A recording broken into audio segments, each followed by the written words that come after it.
I let my sister grade Daniel's body like a Yelp review, complete with star ratings and detailed notes, and everyone thinks I'm some heartless monster who deserved what happened. Maybe they're right. The spreadsheet exists, I can't deny that. But they don't understand I was drowning in my own inadequacy, terrified he'd realize I wasn't enough. My reputation as the chill girlfriend is ash now, along with my relationship, my sister's trust, and whatever dignity I had left. The real cost isn't public humiliation. It's that I started believing he was a product to be evaluated. By the time you hear the whole story, the actual audio clips, why her roommate was listening, and what Daniel said when he confronted me, you'll see it's worse. That's not even what keeps me awake. It started 6 months ago when Daniel traced the constellation of freckles across my shoulder and whispered I was beautiful in a way that felt like fact, not flattery. I'd never been with someone so present. My previous boyfriends had all been somewhere else even when their bodies were in the room, checking their phones, watching the clock, mentally drafting breakup texts. Daniel was different. He looked at me like I was the answer to a question he'd forgotten to ask. Maya said I was paranoid when I called her after our third date. He's just a decent human being, she insisted over wine in her apartment, while her roommate Lena chopped vegetables in the kitchen behind us. Not everything needs analysis. But Maya didn't understand that I'd built my entire career on pattern recognition. As an HR data analyst, I spotted toxic workplace dynamics before they became lawsuits. I'd learned to document everything: tone of voice, microexpressions, time-stamped infractions. Applying the same rigor to my love life seemed logical. Healthy even. That night I created a private document on my phone. Nothing creepy, just observations. Daniel prefers eye contact during conversation. Initiates physical touch exactly 12 minutes into Netflix episodes. Uses the phrase, "What do you need?" with genuine curiosity. Harmless data collection. I'd always been the sister who kept color-coded planners while Maya threw wild parties. She was chaos, I was containment. This was just containment applied to romance. 3 weeks in, I made the first mistake. We were in my bedroom, the city lights casting stripes across his chest through the blinds. Afterwards, while he slept, I played back the voice memo I'd recorded for my journal. My thumb hovered over delete. Instead, I sent the 90-second clip to Maya with the message, "Is this what it's supposed to sound like me, I mean?" Her reply came at 2 a.m. "Jesus, Zoe, delete this. But first 4-5 stars. You're trying too hard." I told myself it was sisterly bonding, sharing secrets. The thing she'd forgotten to mention was that Lena had access to her cloud photos through their family plan, but I wouldn't learn that until later. The second mistake came when I suggested we try something new. Daniel was enthusiastic, touching my face, asking if I was sure. I wasn't. But Maya's text had been specific: missionary is basic. He'll get bored. Chapter 7 of my advice. So I guided his hands, adjusted angles, performed enjoyment I'd researched like a method actor. He paused mid-motion. "You okay? You seem mechanical." I laughed it off, blamed work stress. But that night I added a new tab to my spreadsheet: performance notes. Maya started calling our project Operation Upgrade. She'd rate each audio file from her morning commute. Vocal enthusiasm 2.5, too breathy, sounds fake. Initiative 5.5, good grab of ass. I created a shared folder, password protected, feeling like a scientist documenting breakthrough research. Never mind that the research subject was a human man who thought we were building intimacy. 2 months in, I hit record on video. Just once, I promised myself, just to see what my face was doing that made him sometimes look concerned instead of satisfied. The clip was 2 minutes, blurred and pixelated in the dark, but Maya could still analyze it. "Your O-face needs work," she texted. "Looks like you're solving math." That's when Lena walked in. Maya's apartment had thin walls but thinner boundaries. She'd been in the shower, her phone was synced to the bathroom speaker. My video played through the water steam air while she conditioned her hair. She didn't say anything at first, just stood there, towel drying her curls, watching Maya type feedback. "Is that?" she started. Maya slammed the laptop shut. "Sister stuff, you wouldn't get it." But Lena did get it. I know, because she started leaving psychology textbooks open on the kitchen counter. Boundaries in relationships. The ethics of consent. Maya said she was being dramatic. I started checking Lena's Instagram stories, zooming in on reflections to see if Daniel appeared in backgrounds. He didn't, yet. The problem with collecting data is that eventually it starts collecting you. Daniel noticed I was different. "You used to be so spontaneous," he said, watching me set up my phone on the nightstand at a precise 45-degree angle. "Now it's like you're directing a film." I told him I was documenting our love story. He kissed my forehead, but his eyes went distant. That night he slept facing the wall. Maya's ratings got harsher. Authenticity 1.5, he's not an idiot, Zoe, he can tell you're performing. I doubled down. If I could just get it right, he'd never leave. My sister, the one who'd slept with 37 people and counting, surely knew more than me about keeping a man interested. So when she suggested I replicate the audio from her most successful fling, A 3-night stand with a DJ. I studied the waveform, matched the cadence, moaned at mathematically precise intervals. Daniel stopped initiating. He'd still respond, still hold me after, but his body had gone neutral. Are we okay? I asked, running my fingers through his hair. You tell me, he said. You seem to be keeping score about something. I laughed, made a joke about my competitive streak. Inside, I was calculating how many more 5-star reviews I'd need to earn back the ease we'd had before. Then came the night that should have ended it. He found my phone. Not snooping, he was setting an alarm for the morning and a notification popped up. Maya's comment better but still not believing it. Try angle adjustment per my last email. The subject line Reperformance Review Session 12. He didn't say anything, just set the phone down, kissed my cheek and went to sleep in the living room. I lay in our bed, paralyzed, telling myself he hadn't understood what he'd seen. HR emails, I could say, performance reviews for the interns at work. The subject line was ambiguous enough, but when I crept to the doorway I saw him Googling hidden recording devices. The next morning he asked about my sister. How close are you and Maya exactly? His voice was careful, like he was handling broken glass. She's helping me with something personal, I admitted, which wasn't quite a lie. But it's private. He nodded slow. Zoe, do you feel like you can be yourself with me? I said yes, of course. What a strange question. He didn't push. That was the moment I should have come clean. Instead, I archived the most recent video and started a new spreadsheet called version 2. Maya called that afternoon. Lena says we have to stop. She says it's a violation. Maya sounded annoyed, not repentant. I told her you're my sister and Daniel's basically family now. But he wasn't family. He was a man who told me his deepest fear was being watched, judged, surveilled. He'd escaped a controlling father. I'd become his warden. Lena moved out of Maya's place 2 weeks later, said she needed boundaries. I watched her Instagram like a hawk, and when she posted a photo of her new apartment key, I recognized the building. Daniel's building. He'd mentioned a vacancy on the 3rd floor. My stomach turned to concrete. I showed up at his office that Friday with takeout unannounced. Surprise, I sang too bright. His coworkers grinned. Daniel's smile didn't reach his eyes.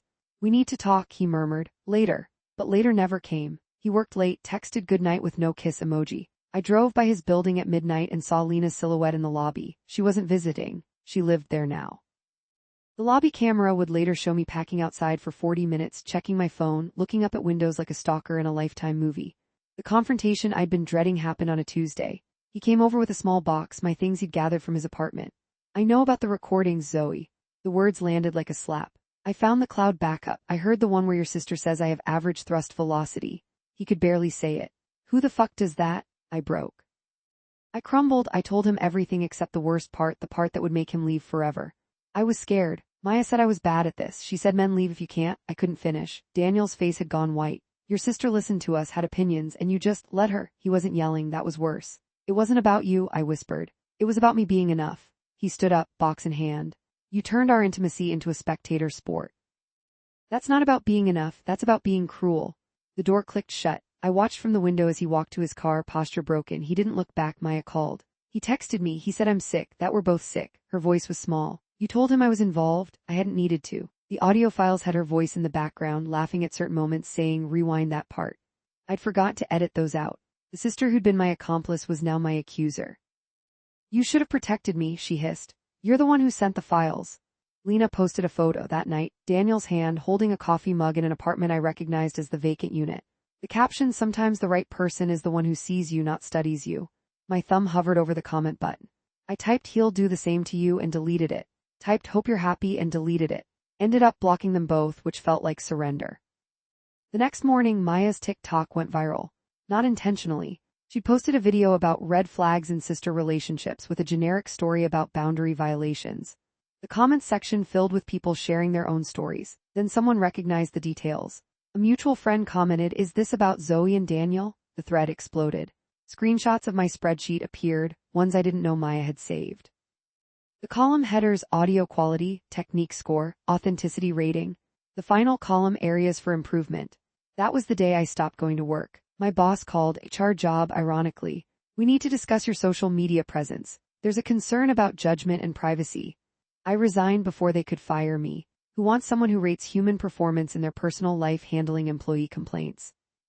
The full truth I promised earlier, the part that makes everything worse, is this: the first recording wasn't just audio. It was video, live streamed to Maya's laptop the night Daniel told me he loved me. He'd been vulnerable, crying after, his face buried in my neck. I'd angled my laptop camera just to test the angle. Maya had watched the whole thing, texting me real-time notes. He's crying. That's either really good or really bad. Ask him about his childhood trauma. Bet it's daddy issues. She'd been right. He told me about his father's surveillance, the cameras in every room, the recorded phone calls for quality assurance. I'd held him, promised I'd never do that. Promised he was safe with me while my sister watched. When Daniel found the live stream file, he threw up, actually vomited. I heard it through the phone when Maya called to scream at me. He thinks I watched without your knowledge. He thinks I'm some pervert. You have to tell him you were in control. But I wasn't in control. I was performing for an audience of one, and the performance had become my reality. The most damning detail, the one that makes me unforgivable, isn't the spreadsheet or the live stream. It's the folder name. When Daniel accessed my cloud, he saw everything organized in folders by date, by rating, by technique. And at the top, the master folder, evidence that someone loves me enough to let me fix them. He'd thought we were partners. I'd been collecting proof that I could earn love through effort, that his body was a problem I could solve. Lena got the restraining order after I showed up at her door at 3 a.m., not to hurt her. I wanted to explain. I wanted her to understand that I'd created a monster out of my own insecurity, that Daniel was collateral damage. But standing there in her hallway, I heard his voice inside her apartment. Laughing. The sound I'd been trying to manufacture for months, the authentic joy that had always been just out of reach in my ratings. He was happy, with her. They'd met in the building's laundry room. She'd been reading one of those psychology books and he'd asked about it. They'd talked about surveillance, about trust, about how being watched changes you. He told her about his father's cameras. She told him about a roommate who violated boundaries. They'd connected over being observed, over their right to privacy. While I was outside his window checking angles, my mother called after the restraining order hit public record. Your sister told me everything. How could you? Not are you okay? Not what happened. Just the assumption that I was the villain, and I was, but she was also my mother and I needed her to see the nuance. There wasn't any. I tried therapy, 3 sessions. The therapist kept asking about my need for control. I explained it wasn't control, it was optimization. She asked if I'd ever considered that Daniel was a person, not a process. I stopped showing up. She sent a final email. I think you need more specialized help than I can provide. Even my paid support system was outsourcing me.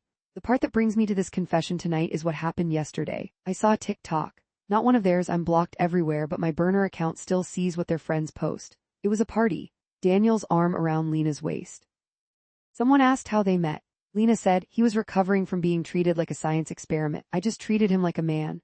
The comments filled with heart emojis. No one mentioned me. I was the experiment, not the scientist. The unexpected consequence that broke me. My high school best friend reached out, not to comfort me. She wanted to let me know she'd removed me from our group chat. It's not personal, she texted. But we're all just really uncomfortable. You understand, right? I didn't understand. I'd held these women's secrets for 20 years. I'd driven them to abortions, lied to their parents, held their hair while they puked, and they were uncomfortable.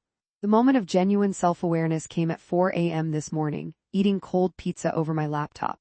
I was trying to find a new angle, some piece of data I'd missed that would make this all make sense. And I realized I'd been searching for proof that I was lovable by collecting evidence that I could improve. But improvement implies original flaw. I'd started from the premise that I, and by extension Daniel, were problems to be solved. I'd never once considered that we might be whole already.